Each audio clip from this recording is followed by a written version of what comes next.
आप देख रहे हैं अब तक। आइए दर्शकों, आप देख रहे हैं अब तक न्यूज। मैं जाबिर शाह। मालेगांव शहर में नासिक जिला के अंदर व्यापारी गट, महापारी गट और सोसाइटी गट के मार्केट कमेटी के कृषि उत्पन्न बाजार समिति के चुनाव मालेगांव शहर काबरा स्कूल में, जहां पर मतदाताओं की पोलिंग शुरू हो चुकी है। आप देख सकते हैं कि मेरे पीछे यहां पर पोलिंग बूथ लगे हुए हैं और यहां पर वोटिंग मतलब शुरू हो चुकी है सुबह 8 बजे से। अब हम लोगों ने कंटिन्यू आपको कवरेज दिया था मार्केट कमेटी कृषि उत्पन्न बाजार समिति के चुनाव को लेकर। अब तक न्यूज चैनल अपनी अपडेट दे रहा था, जिसकी आज लाइव कवरेज करने के लिए अब तक न्यूज चैनल की टीम काबरा स्कूल में पहुंची हुई है, जहां पर मतदाताओं की यहां पर वोटिंग चल रही है, पोलिंग चल रही है। आइए हम आपको पोलिंग बूथ भी दिखाते हैं कि किस प्रकार से पोलिंग चल रही है, किस प्रकार से वोटिंग हो रही है। व्यापारी गट के अंदर जहां 1125 वोटों पर काबरा स्कूल के अंदर पोलिंग चल रही है, तो वही हम्माल महापारी गट की पोलिंग भी काबरा स्कूल में ही चल रही है, जिसकी कम से कम 160 वोटों पर मतलब चुनाव चल रहा है। और व्यापारी गट में 1125 वोट है, जिसकी पोलिंग बूथ भी यहीं पर काबरा स्कूल के अंदर जिसकी पोलिंग हो रही है। हम आपको बूथ पर दिखा सकते हैं कि यहाँ पर मतदाताओं की एक उत्साह के साथ सुबह 8 बजे से पोलिंग शुरू हो चुकी है। तो वही सोसाइटी गट की वोटिंग भी सामने के रूम में मतलब वहां पर चल रही है। सोसाइटी गट ग्राम पंचायत यहाँ पर जो मतदान कक्ष बना हुआ है, ये भी व्यापारी गट का है, जहां पर पोलिंग चल रही है। पुलिस का यहाँ पर बंदोबस्त लगाया गया है और काफी शांतता के साथ में यहाँ पर पोलिंग आराम से चल रही है, किसी भी ना गड़बड़ के। तो वही दूसरा पोलिंग बूथ भी है, जहां पर व्यापारी गट की 1125 वोटों पर चुनाव चल रहे हैं। पुलिस का कड़ा बंदोबस्त है, जिसमें मतदाता आराम से अपनी वोट कर रहे हैं। 1125 वोटों पर ये 2 पोलिंग बूथ पर व्यापारी गट की पोलिंग हो रही है और तीसरा महापारी गट जो है हम्माल महापारी गट, उसकी 160 वोटों पर वोटिंग चल रही है। और उसी के साथ साथ सोसाइटी गट, पंचायत समिति गट, इनकी भी पोलिंग शुरू है। हम आपको वो जगह भी दिखाते हैं जहां पर हम्माल महापारी गट की 160 वोटों पर पोलिंग चल रही है, जहां पर हर पोलिंग बूथ पर पुलिस का एक बंदोबस्त लगाया गया है। यहाँ पर भी मतदान कक्ष है और वहां पर आप देख सकते हैं कि एकदम शांतता के साथ शांतिप्रिय तरीके से यहाँ पर मतदाताओं की मत हो रहे हैं। अब देखना यह है कि इस चुनाव में क्या नया मोड़ निकलकर सामने आता है।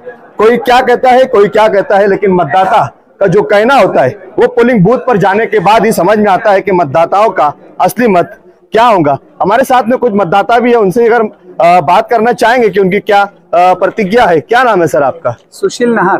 अच्छा, क्या जो मतदाता यहाँ पे जो वोटिंग चल रही है उसके संदर्भ में क्या कहना चाहेंगे आप? हम यही कहना चाहेंगे, जीतकर जो भी आएगा उसने सारे काम अच्छे करना चाहिए मार्केट के। और मतलब जीत के तो आता ही है, लेकिन कार्य अगर किया तो उसकी कार्य की यादगिरी हमेशा रहती है। अगर कार्य नहीं किया तो वो लोग फिर उनको समझ जाते हैं कि क्या करना चाहिए क्या नहीं। बिल्कुल। क्या कहना चाहेंगे मैम आप? क्या नाम है आपका? अच्छा, वोटिंग चल रही है यहाँ पर, क्या चाहेंगे आपके मतलब कौन सा गट आ सकता है और कौन से गट में काबिलियत है, कौन सा गट काम कर सकता है? हमने जिसको वोट दिया है वही आएगा।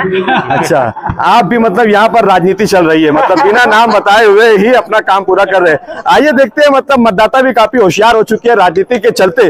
वो भी समझ चुके हैं कि हमारा मत किसको गया है, बिना बताए ही हम अपनी वोट को गुप्त रखते हैं और गुप्त रखते हुए राजनीति के तौर पर अपनी वोट को भी हम करते हैं। हम आपको बाहर का वो चीज दिखाना चाहेंगे कि जहां से मतदाताओं की एंट्री है वहां पर पुलिस का कैसा बंदोबस्त लगाया गया है और कौन सी प्रतिज्ञा के साथ, कौन सी गाइडलाइन के साथ पुलिस डिपार्टमेंट यहां पर अपना काम कर रहा है। मतदाताओं यहां पर आते हुए हमें दिखाई भी दे रहे हैं। कौन से गट से मतलब आप व्यापारी गट, महापारी गट या सोसाइटी गट? सोसाइटी गट। कौन से गाँव से आए आप? हम काष्टी से आए।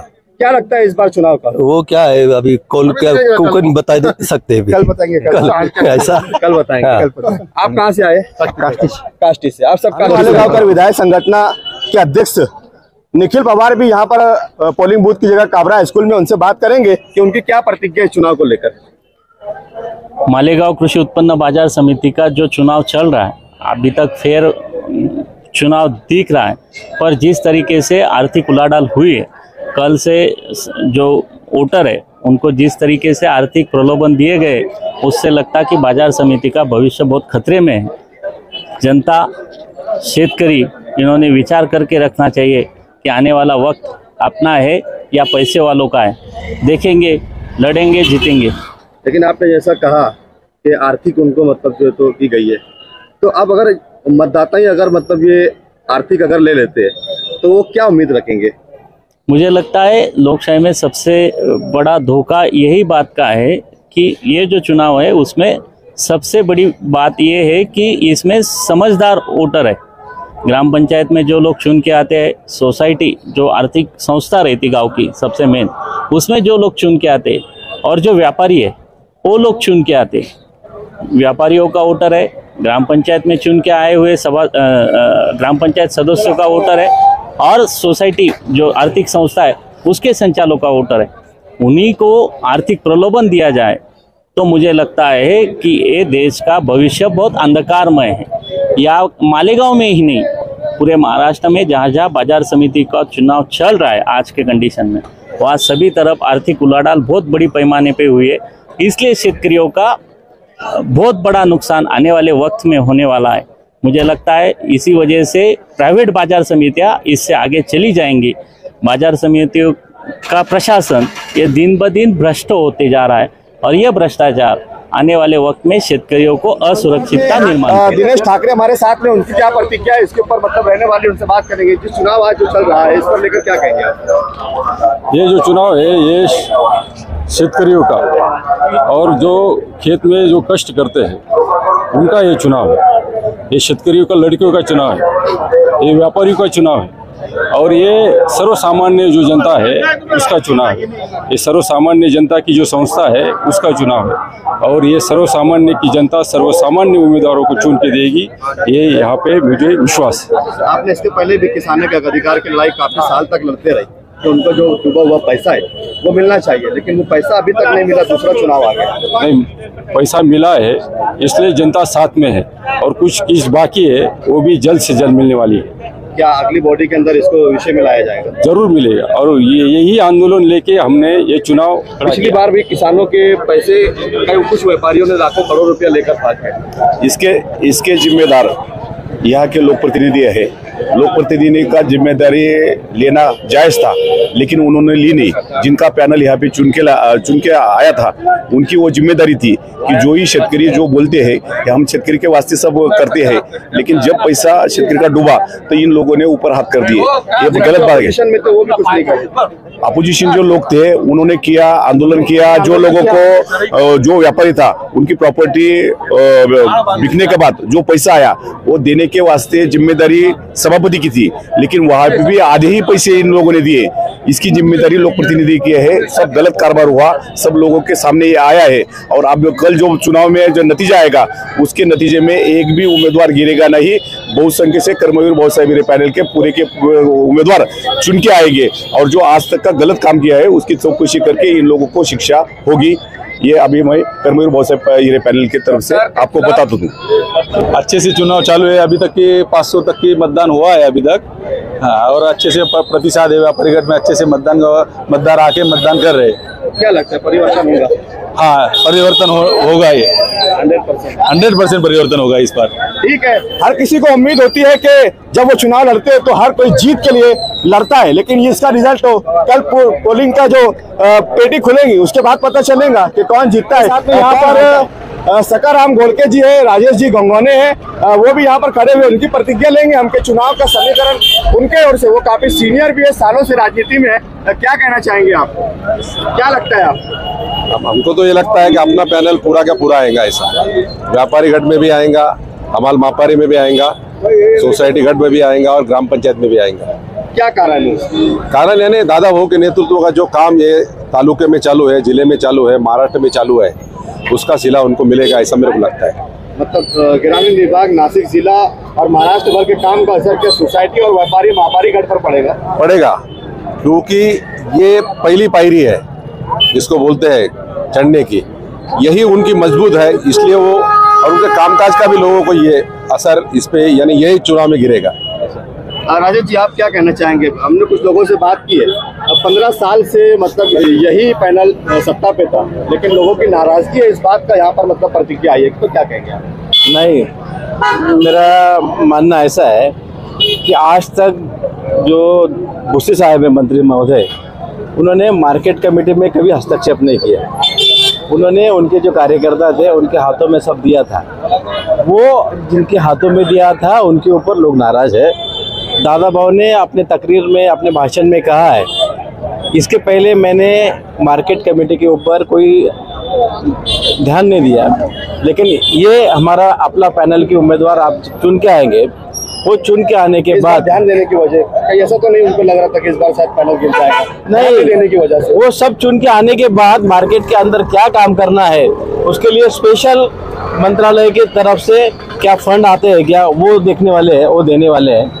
और उन्होंने जो भी शेतकरी, किसान और व्यापारी लोग हैं, उनकी जो भी समस्याएं रहेगी, वो समस्या के लिए भी दोनों के अंदर समन्वय हो, किसी को भी तकलीफ न हो, इसके लिए वो ध्यान देने वाले हैं। किसानों का करोड़ों रुपया डूब गया, व्यापारी लेकर भाग गए। देखो, जो किसानों के पैसे लेकर व्यापारी भाग गए थे, दादा भाव ने खुद जाकर वो यहाँ के व्यापारियों को बोला था कि आपको जो किसानों के जो पैसे हैं वो आपका देना पड़ेगा। और भूसी साहब के नेतृत्व में ही कुछ पैसे वो किसानों को मिले हैं। आज भी करोड़ों रुपए बाकी है। अगर बाकी है तो कुछ लोग वो जो बांग्लादेश में चले गए थे, उनकी तरफ से भी वो कोशिश कर रहे हैं कि वो पैसे मिल जाए। और ये व्यापारी को भी बोला है, क्योंकि वो जो व्यापारी के पास पैसा पड़ा है, उसके पास उसकी माली हालत बहुत ख़राब है, इसकी वजह से वो दे नहीं पा रहा है। लेकिन जो भी जैसे भी उसके पास कुछ पैसे आ जाएंगे वो पैसे दे देगा, ऐसी कंडीशन है। और मालेगांव के किसान और मालेगांव के व्यापारी दादा भूसे साहब के साथ में, उसकी वजह ऐसा है कि आपने देखा है कि गिरना और मौसम नदी, ये दोनों नदी के ऊपर आप देखेंगे, ये दिनों में भी आप जाएंगे तो दोनों नदी फुल है। यानी किसानों को पानी बहुत ज़्यादा मिल रहा है। और व्यापारियों को देखो, मालेगांव ऐसा मार्केट है क्या 6-7 तालुके के सब किसान यहाँ पर माल लेकर आते हैं। इसकी वजह ऐसा है कि यहाँ पे विश्वास है लोगों को कि यहाँ पे पैसे डूबते नहीं, पैसे मिलते हैं। विश्वासघात हुआ ना किसानों के साथ, लेकिन 1-2 किसानों का अगर हुआ है, लेकिन उसके ऊपर भी लोगों ने दिया है पैसा। ऐसा नहीं है कि आप दूसरी मार्केट में आ जाओगे तो हजारों लोगों को नुकसान होता है, लेकिन यहाँ पर जो बांग्लादेश के व्यापारी थे, यहाँ के व्यापारी ने नहीं किया है, बांग्लादेश के व्यापारी ने वो पैसा लेकर भाग गए, लेकिन ये व्यापारी ने उनको फंसाया नहीं। ये यहाँ की खासियत है। दूसरी बात, जो मार्केट की जो समस्या है, जैसे पानी का है, शौचालय की है, जो रास्ते की जो मेन समस्या है, वो समस्या भी करके देने का आश्वासन दादा भाव ने दिया है। मार्केट कमेटी को स्पेशल फंड कुछ मिलता नहीं है, लेकिन गवर्नमेंट की तरफ से अपन कुछ लाते हैं क्या, ऐसी भी व्यवस्था करने का आश्वासन भूसे साहब ने दिया है। यही बात पूरे मतदारों को अच्छी लगी और मुझे लगता है अपने पैनल के सभी के सभी जो उम्मीदवार है वो अच्छे अक्षर से चुन के आएंगे, ऐसे हमको विश्वास है। चलिए, ये तो हमारे साथ में राजेश जी गंगोने, जिन्होंने अपनी बात काफी अच्छे अंदाज में रखते हुए अपने पक्ष और अपने नेता को कवरेज देने की कोशिश की है। लेकिन इसका रिजल्ट कल पूरे जब चुनाव का रिजल्ट खुलेगा, पोलिंग बूथ ओपन होंगे तो पता चलेगा कि क्या सच है और क्या झूठ है, क्या कितने उम्मीदवार किस पैनल के चुनकर आते हैं, ये भी हम देखेंगे। मार्केट के चुनाव के फॉर्म भरने से लेकर पोलिंग होने तक और पोलिंग होने से लेकर रिजल्ट आने तक हम आपको लाइव कवरेज दिखा रहे थे। आप देख रहे थे अब तक न्यूज। मैं जाबिर शाह, कैमरामैन कलीम खाटिक के साथ। कल फिर मुलाकात होगी पोलिंग बूथ के चुनाव के नतीजे के साथ में। जय हिंद।